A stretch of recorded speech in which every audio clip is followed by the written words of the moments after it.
আসসালামু আলাইকুম প্রিয় শিক্ষার্থীবৃন্দ, আশা করি তোমরা প্রত্যেকে ভালো আছো, সুস্থ আছো এবং যারা অভিভাবক শুনছেন আপনারাও সুস্থ আছেন। একটি বিষয় যেটা আলোচনা করছি সেটা হচ্ছে শিক্ষা প্রতিষ্ঠান বন্ধ না খোলা থাকবে, শিক্ষা প্রতিষ্ঠান কবে খুলবে, সবকিছু নিয়েই একটু আলোচনা করতে চাচ্ছি। শিক্ষার্থীবৃন্দ একটু মনোযোগ সহকারে কথাগুলো শুনবে। তোমরা জানো যে বর্তমান পরিস্থিতি চলে গেল, সেই বর্তমান পরিস্থিতি থেকে স্কুল বন্ধ ছিল অনির্দিষ্টকালের জন্য, এখনো স্কুল বন্ধ আছে। স্কুল খোলা নিয়ে কোনো নির্দেশনা এ পর্যন্ত আসে নাই।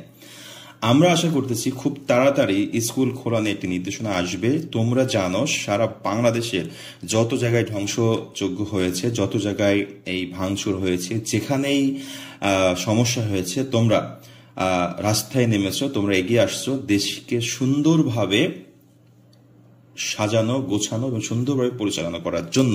তোমরাই কিন্তু এখন দেশকে পরিচালনা করতেছো। সেই ক্ষেত্রে তোমরা বিভিন্ন মিডিয়ায় দেখতেছো যে ছাত্রছাত্রীরা ট্রাফিকের দায়িত্ব পালন করছে, ছাত্রছাত্রীরা রাস্তা পরিষ্কার করতেছে, ছাত্রছাত্রীরা বিভিন্ন থানা যেখানে আগুন ধরে দিয়েছিল সেই থানাগুলো পরিষ্কার করে ব্যবহার উপযোগী করছে, বিভিন্ন মন্ত্রণালয় পরিষ্কার করছে, বঙ্গভবন, তারপর আমরা দেখছি সংসদ ভবন, সবকিছুই কিন্তু তোমরা করতেছো। সেই ক্ষেত্রে তোমরা যেহেতু এখনো মাঠে রয়েছো, এখনো সবকিছুই স্পষ্ট হয়ে যায় নাই, সবকিছুই ঠিক হয়ে যায় না, যার কারণে হয়তোবা যেই সমন্বয় কমিটি আছে বা নতুন যেই প্রধানমন্ত্রী আছে, নতুন যে সরকার আছে, সেই সরকার হয়তোবা তোমাদের জন্য একটু ওয়েট করতেছে যে তোমরা যেহেতু দেশকে গড়ার কাজে লিপ্ত আছো সবাই একসাথে, তো একটু সবকিছু সাজানো গোছানো পরিপাটি হয়ে গেলেই হয়তোবা তোমাদের স্কুলটা চালু হবে। তোমরা যেহেতু এখনো মাঠে রয়েছ, তো এই অবস্থায় স্কুল খুলে দিলে কিন্তু এই কার্যক্রমগুলো, এটা আমার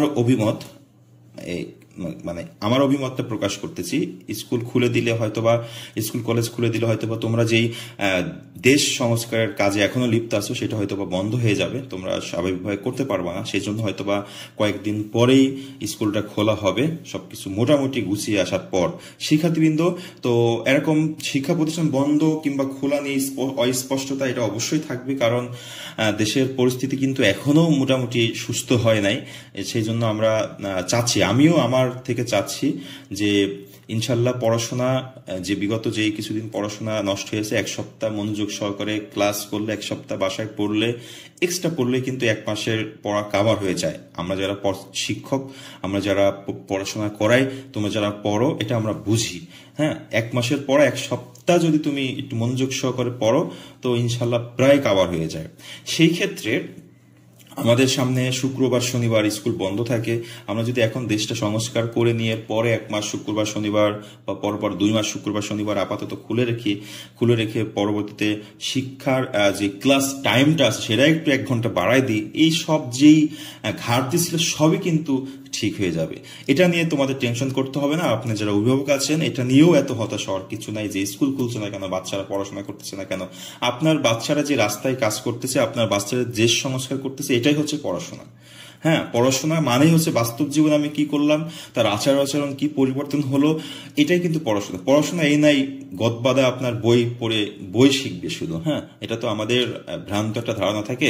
তো আপনারা যারা এরকম বিভিন্ন মাধ্যমে করতেছেন যে স্কুল খোলে না কেন, স্কুল খোলে না কেন, আপনারা কয়েকদিন ওয়েট করেন। হ্যাঁ, স্কুল খুলবে, ইনশাল্লাহ আপনার বাচ্চা আরো ভালো কিছু শিখবে, বর্তমান যা শিখছিল তার থেকে আরো ভালো কিছু শিখবে আশা করি। শিক্ষার্থী বৃন্দ এবং অভিভাবক বৃন্দ, আপনারা এই নোটিশটা একটু দেখতেই পাচ্ছেন। শিক্ষা প্রতিষ্ঠান খোলা এবং না খোলা নিয়ে অনেক অস্পষ্টতা রয়েছে, কেউ এখন স্পষ্ট তথ্য দিতে পারে না। আর বর্তমান যিনি শিক্ষামন্ত্রীর দায়িত্ব পালন করছেন, আমাদের প্রধান উপদেষ্টা, তিনিও হয়তো বা এখন এটা নিয়ে এভাবে ধরতেও পারে নাই বা কিছু একটা বলতেছে না।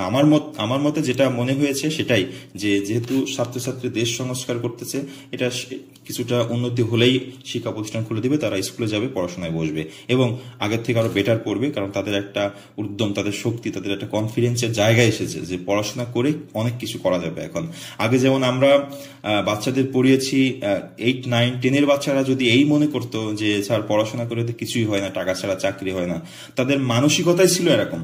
হ্যাঁ, আমরা তো শিক্ষক প্রান্তিক লেভেলে, আমরা বাচ্চাদের একেবারে কাছাকাছি থাকি, আমরা এসব শুনে আসছি আরো অনেক বছর ধরে যে 7, 8 বাচ্চা যদি এই কথা বলে তারা কি পড়াশোনা করে, আমার কাছে মানে আপনারা নিজেরা একটু চিন্তা করে নেন যে তারা যদি বলে স্যার এত পড়াশোনা করে কি হবে, পড়াশোনা করে তো পরে চাকরি নিতে হবে টাকা দিয়ে, তো পড়াশোনা করে কি হবে, রেজাল্ট হলেই তো হচ্ছে। তাদের চিন্তা ভাবনা ছিল এরকম। কিন্তু এখন আপনার বাচ্চা এই চিন্তা করবে না যে টাকা দিয়ে চাকরি হচ্ছে, পড়াশোনা করে কি হবে। এখন আপনার বাচ্চা এই যে 2 মাস পড়াশোনা হলো না, এই 2 মাসের পড়াশোনা আপনার বাচ্চা দেখবেন 1 মাসেই কমপ্লিট করে ফেলছে। কারণ তারা বুঝতে পেরেছে বাংলাদেশ চেঞ্জ হয়েছে, নতুন বাংলাদেশ এসেছে, আশা করা যায় তারা ভালো কিছু শিখবে। আপনারা কোনো টেনশন করবেন না, চিন্তা করবেন না, তাদেরকে একটু সহযোগিতা করুন, দেশটা একটু সংস্কার করে নিক। ইনশাল্লাহ আমরা সবাই মিলে আপনাদের বাচ্চাদেরকে এবং আমরাও সবাই মিলে শিক্ষা ক্ষেত্রে ভালো একটা কিছু হবে, সেটা আমরা ইনশাল্লাহ চেষ্টা করব। সবাই ভালো থাকবেন, সুস্থ